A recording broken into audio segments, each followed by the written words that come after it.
아침마다 이 약들을 손에 쥐는 기분 참 묘합니다. 딸 지혜가 전화할 때마다 아버지, 이제는 좀 줄이셔야 해요. 그러더군요. 글쎄요, 약을 믿었는데 내가 왜 아무렇지 않게 살았던 건지 모르겠어요. 희선 약사도 뭐라 하더군요. 약 이야기하며 길거리에서 갑자기 어지러움을 느꼈습니다. 이후로 무언가 달라져야 한다고 생각했죠. 햇빛이 살며시 비치는 아침이었어요. 박진수는 익숙하게 식탁에 앉아 약통을 열었죠. 한 손에는 여러 가지 색의 알약들이 잡혀 있었고 다른 한 손에는 물이 든 컵을 들고 있었습니다. 약을 하나씩 입에 털어 넣으며 물을 채워주었죠. 뭔가 대단히 중요한 일은 아니었지만 매일 반복되는 일상의 일부 같았죠. 그러니까 시간이 천천히 흘러갔어요. 그때마다 박진수의 고집스러운 모습이 살짝 엿보였죠. 아침을 마치고 나선 그는 작은 상자로 가득 찬 약들을 씻어 먹었어요.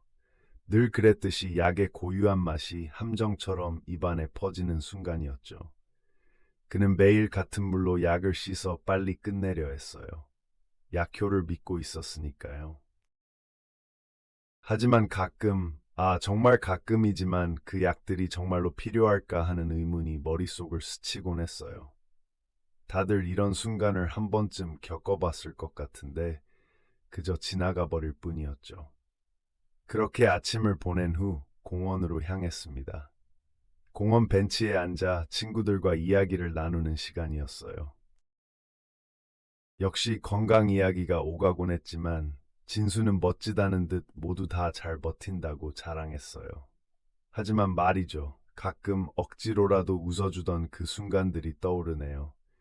그럴 때면 이상하게 몸이 무겁고 피로가 몰려왔죠. 친구들과의 시간은 늘 짧았고 남은 건 혼자 남겨진 시간뿐이었어요. 그날의 주말 딸 박지혜가 진수를 방문했어요. 식사를 함께하며 이런저런 이야기가 오갔죠. 아버지의 건강관리에 대한 잔소리도 자연스럽게 나왔고요. 박진수는 그저 웃으면서 걱정 말라고 했는데 뭐랄까요. 그러고 나선 두 사람 사이에 어색한 침묵이 찾아왔어요. 둘 다 무슨 말을 해야 할지 몰라 잠깐 서로의 얼굴만 바라보곤 했죠. 그렇게 시간이 흘러갔다고요. 저녁에는 지혜가 방에 혼자 남게 되었어요. 창밖을 내다보던 그녀의 시선이 기억에 남는군요. 거리에는 고요함이 맴돌고 있었죠. 딸은 아버지의 건강을 걱정하며 혼자만의 근심을 품고 있었어요. 지금 생각해보면 그날 밤에 그녀의 눈빛이 뭔가를 예감했던 것 같아요. 왜 그랬는지 모르겠지만 그게 뭔지 느껴졌던 순간이었죠.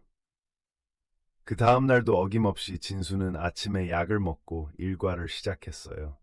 매일 반복되는 행동 패턴이었죠. 하지만 짐짓 무덤덤해지는 이 반복 속에서도 어제보다 오늘이 살짝 더 피곤한 게 느껴졌어요. 여러분도 아시잖아요.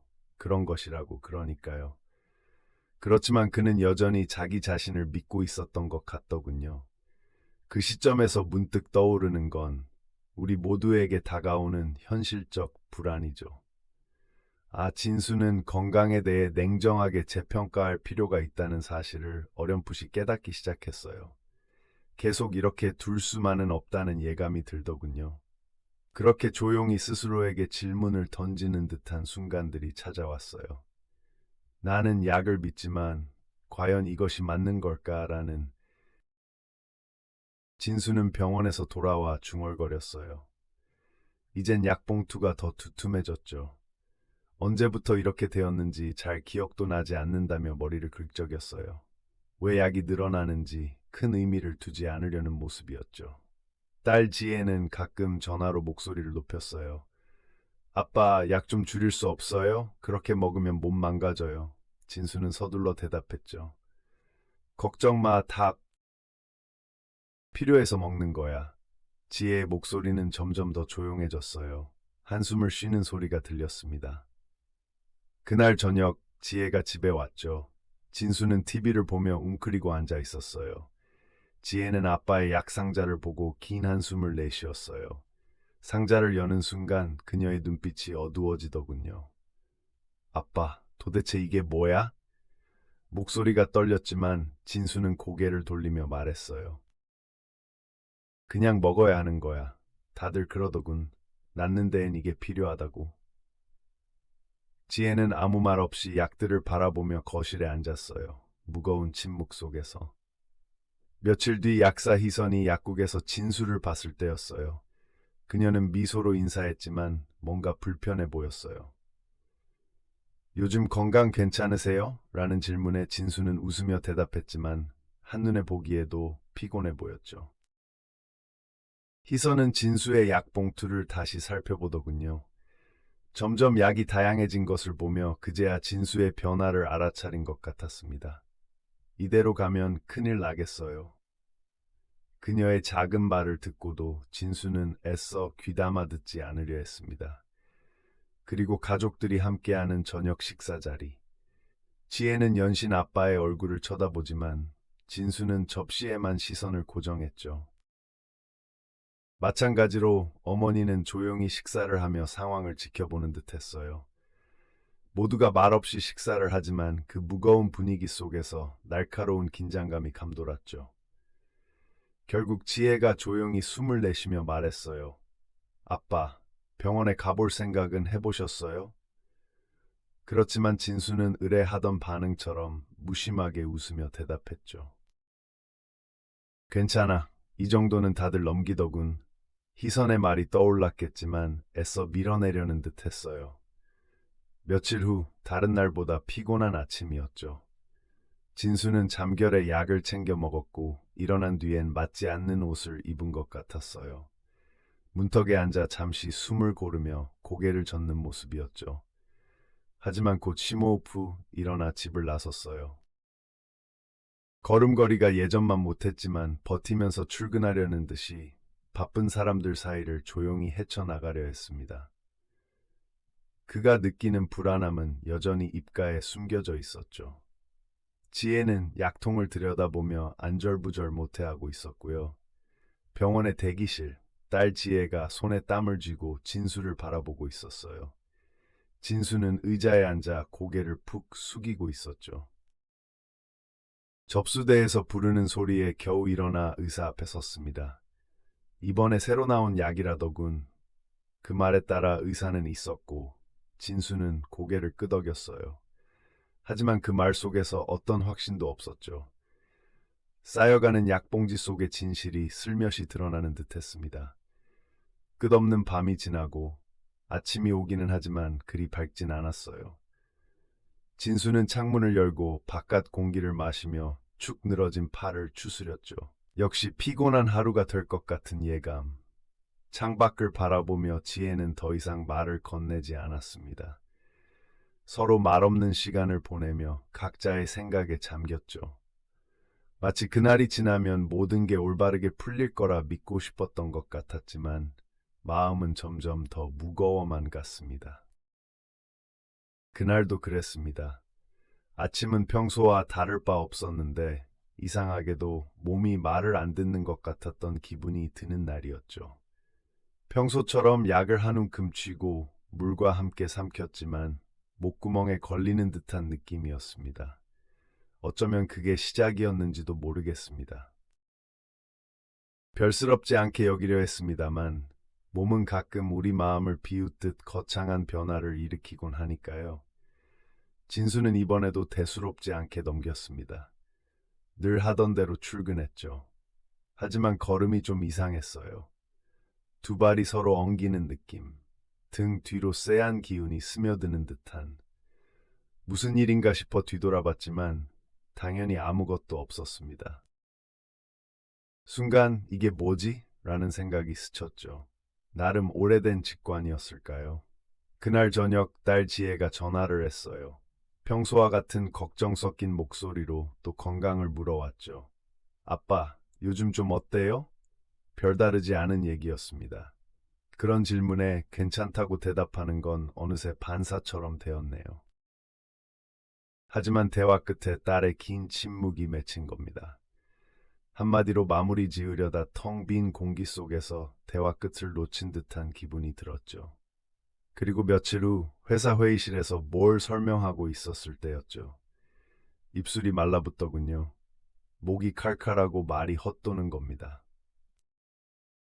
그런 건 흔히 있는 일이라고 넘어갔지만 그때 잠깐 동료들이 날 보는 눈빛이 달라진 것 같았습니다. 뭐 알아챘나 싶은 생각을 떨쳐내려 했었죠. 웃어 넘기긴 했습니다. 마음 한편으로 걸리는 감각이 있었지만 그냥 마음속에서 접어두었어요. 더욱 이상한 건 밤이었어요. 어두운 방에서 창밖을 바라보는데 숨이 자꾸 가빠지는 겁니다. 별다른 움직임 없이도 가슴이 쿵쾅댑니다.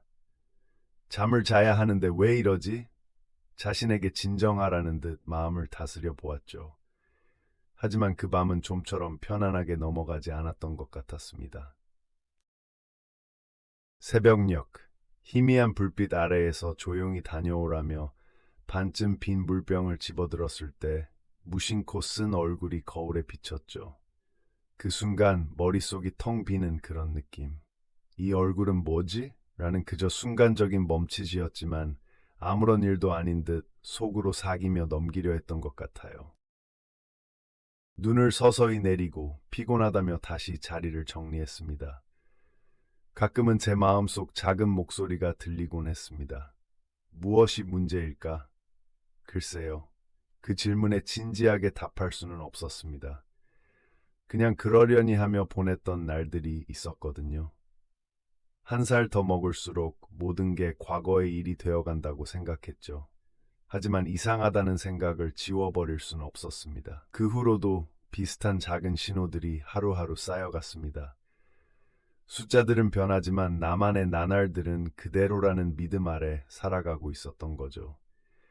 하지만 티나지 않던 의심은 언젠가 퍼져가듯 제 마음속에서도 그렇게 퍼져가고 있었던 것 같았습니다. 말 한마디 없는 야릇한 밤의 조용함 속에서도 낮에 붐비는 거리에서도 모두가 아무렇지 않게 여기는 그 순간 속에서요. 찬바람이 옷깃을 스치던 그날 아침 약사 희선의 눈빛이 기억나네요. 마치 뭔가 꿰뚫어보는 듯했죠. 그는 진수 씨의 건강 상태를 걱정했지만 진수 씨는 약 상자에 의지하며 굳게 믿고 있었어요. 너무 많은 약들, 그 안에 숨겨진 것들을 보지 못한 채 말이죠. 평소 같았으면 무심하게 흘려보냈을 말들이었겠지만 그날의 아침은 조금 달랐습니다. 약상자에서 흔들리는 알약들의 소리. 진수 씨는 그것들을 손바닥에 쏟아부었지만 이제는 당연하게만 느껴졌던 그 소리가 왠지 무겁게 들렸어요. 왠지 딸 지혜가 매번 전화로 했던 걱정스러운 말들이 머릿속에 떠올랐죠. 그녀가 말했던 그 작은 의심의 씨앗들이 제자리를 찾으려 했는지도 모릅니다. 하루가 저물고 저녁이 오면 지혜는 늘 그렇듯 집으로 돌아왔죠. 피곤한 얼굴로 또다시 그 약상자를 들고 아버지에게 다가왔어요. 평소와 달리 침묵 속에 흐르던 시간이었죠. 지혜는 약상자를 들고 조심스럽게 마치 무엇인가를 확인하려는 듯 잠자코 들여다보고 있었어요. 침묵이 흐르는 동안 그녀의 표정은 점점 더 어두워졌죠. 그리고 마침내 말이 터져 나왔습니다. 아버지, 이게 정말 옳은 건가요? 그녀의 목소리에는 흔들리는 감정이 짙게 배어 있었어요. 그동안 참아왔던 것처럼 보였던 감정들이 그 순간 그녀의 눈물을 타고 떨어졌습니다. 그리고 닫혀있던 아버지의 마음을 두드렸죠. 진수 씨는 당황한 표정으로 그녀를 쳐다보았어요. 늘 당당했던 그가 순간적으로 아무 말도 할 수 없었던 것 같아요. 예상치 못한 감정의 폭발에 그 고요한 침묵이 더욱 무겁게 느껴졌습니다. 마치 모든 시간이 정지된 것처럼 말이죠. 하지만 그 후회의 순간은 이미 찾아왔어요. 진수 씨는 이제서야 조금씩 깨닫기 시작했습니다. 자신이 지키고자 했던 자부심이 딸의 눈물을 불러왔다는 것을 말이죠. 그날 밤 어둠 속에서도 여전히 지혜의 눈물이 기억에서 지워지지 않았어요. 그 온전한 침묵과 말이 가지는 무게가 그의 가슴에 남아 있었거든요. 저도 그 장면을 잊을 수 없었어요. 그동안 쌓여온 감정들이 처음으로 얼굴을 내민 날이었으니까요. 진수 씨의 당황과 그 밤의 무거운 여운은 쉽게 사라지지 않았어요. 아마도 그때부터였을 겁니다. 진수 씨가 정말 바뀌기 시작한 건, 무거운 책임과 함께 진짜 이해를 찾아가기 시작한 건 그날 밤부터였던 것 같습니다. 결국 모두에게 그날은 전환점이었죠. 희망의 실마리가 보이기 시작한 순간이기도 했어요. 그러니까요, 그날의 감정 폭발이 그 이후의 모든 것을 바꾸게 되었던 거죠. 결국 작은 의문과 불신이 감정의 파도가 되어 터져나왔고, 그것이 변화의 시작점이 되었습니다. 지금 생각해보면 그 건너뛰기 쉬운 작은 감정들이 얼마나 큰 변화를 가져왔는지 새삼 놀라웠어요. 그렇게 우리는 서로의 눈물을 통해 인생의 새로운 페이지를 쓰기 시작했으니까요. 아침이 또 밝았죠. 진수는 고요한 집안에서 깨어났습니다. 창밖으로 보이는 초록 잎사귀들이 바람에 살랑이던 그날, 그는 아침 약을 손에 들고선 잠시 멈칫했어요. 매일 반복되던 행위였는데 그날은 약통을 열기 전 잠시 생각에 잠겼습니다. 이 많은 약들, 과연 그대로 두는 게 맞는지 말이죠. 진수의 주방은 늘 정리정돈이 잘 되어 있죠. 하지만 그날의 주방은 조금 달랐어요. 깨끗이 닦아놓았던 테이블 위에 그날따라 지혜가 사다 놓은 꽃이 활짝 피어 있었죠. 눈에 익지 않던 그 꽃을 잠깐 바라보며 진수는 문득 웃음을 지으며 고개를 저었어요. 작은 변화인데도 진수의 마음이 잔잔히 흔들렸습니다. 진수는 그 길로 산책을 나갔어요. 늘 걷던 길이요. 하지만 그날은 발걸음이 조금 달랐던 것 같아요. 하나, 둘, 셋. 거리마다 만나던 나무들, 풀향기, 그리고 그 길가 작은 놀이터. 거기서 아이들이 뛰노는 모습을 잠깐 멈춰서서 바라보던 그의 눈빛은 잔잔했죠. 아무것도 변한 게 없는 것 같은데 이상했습니다. 그날의 스치는 바람도 나무 그림자도 조금 다르게 느껴졌어요. 집으로 돌아온 후엔 지혜가 보내준 메시지를 확인했어요. 건강관리, 무리하지 말라며 당부하는 말들. 진수는 그냥 미소를 지으며 핸드폰을 내려놓았죠. 지혜의 걱정이 이제는 귀찮지 않다. 오히려 다행이라는 생각에 잠시 웃었습니다. 그리고 지혜에게 할 말이 참 많았는데 무슨 말을 해야 할지 진수는 곰곰이 생각했습니다. 그날 오후 진수는 약상자 앞에 섰습니다. 새로운 루틴이었죠. 약 대신 건강한 식사를 위해 채소와 과일을 준비하기 시작했어요. 꾸준히 하던 일상에서 달라진 이 작은 변화, 참 어색했습니다. 아내가 생전에 좋아하던 요리를 다시 한번 시도해보는 것도 생각했어요. 오늘은 다른 날이었어요. 준비된 재료를 정성스럽게 손질하던 그 순간, 진수의 손끝과 세심한 눈길이 달라져 있었죠. 저녁 무렵 침대에 누운 진수는 눈을 감았습니다. 지혜가 말하던 것들은 여전히 머릿속에 맴돌고 과거의 자신의 모습과 지금의 자신을 비교하게 됐죠. 정말로 이렇게 사는 게 맞는 걸까라고 혼자 되뇌며 그는 천장을 바라봤습니다. 그의 마음속에 아직 아무에게도 말하지 못한 수많은 생각들이 있었어요. 그걸 누구에게 어떻게 말해야 할지 고민하는 순간 문득 굴러떨어진 작은 약병 하나. 더 이상 아파하지 않아도 괜찮을지, 이제 그는 정말로 자유로워진 건지, 그러고 싶었지만 확신할 수 없는 것 같았습니다. 글쎄요, 그 후로 진수의 삶은 어떻게 흘러갔을까요? 완전한 새로운 시작이었을까요? 아니면 또 다른 형태의 약속일까요? 진수의 변한 일상은 어딘가 익숙하면서도 낯설고 여전히 풀리지 않은 질문들로 가득한 듯 했습니다. 그러니까요, 그 마지막 순간의 희망과 불안은 어디로 향해 갈까요? 결국 그가 진정으로 찾고자 하는 것은 무엇이었을까요?